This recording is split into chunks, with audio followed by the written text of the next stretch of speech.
এইমাত্র পাওয়া খবর ঢাকা এডুকেশন বোর্ড থেকে স্কুল এবং কলেজ 6 তারিখে যে স্কুল কলেজ এবং খোলার কথা ছিল সেটা আবারও বন্ধ করে দিয়েছে শিক্ষা প্রতিষ্ঠান। তো এই বিষয়ে কিসের জন্য শিক্ষা প্রতিষ্ঠান এবং স্কুল কলেজের সাথে কেন এমন করছে? শিক্ষা প্রতিষ্ঠান, স্কুল এবং কলেজ না খোলার নির্দেশনা দিয়েছে শিক্ষা বোর্ড। তো শিক্ষা বোর্ড বলছে যে পরীক্ষা এইচএসসি এক্সাম যদি পরীক্ষা অনুষ্ঠিত না হওয়া পর্যন্ত আপনাদের স্কুল এবং কলেজ বন্ধ থাকবে এবং দেশের পরিস্থিতি এমন থাকার কারণে এই সিদ্ধান্তটি তার নিতে হয়েছে।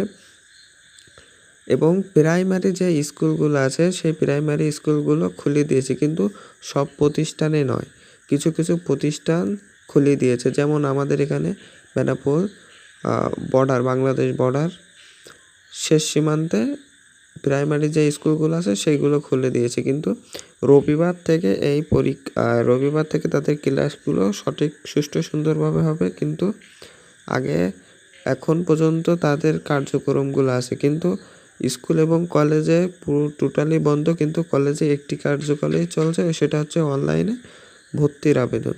তো ভর্তির আবেদনের জন্য আরেকটি সেই বিষয়টা আজকে প্রসঙ্গে বলে দিই, কারণ ওই ভিডিওটা আপনারা নাও দেখতে পারেন।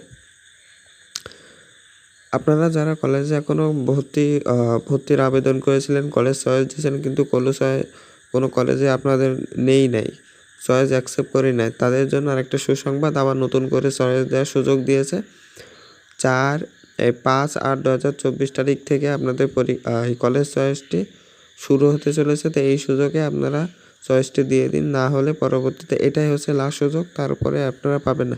তো এরকম আরও নিউজ পেতে আমাদের চ্যানেলটি সাবস্ক্রাইব করে রাখতে পারেন, পাশে থাকা বেল আইকনটি বাজিয়ে রাখতে পারেন। ধন্যবাদ সবাইকে।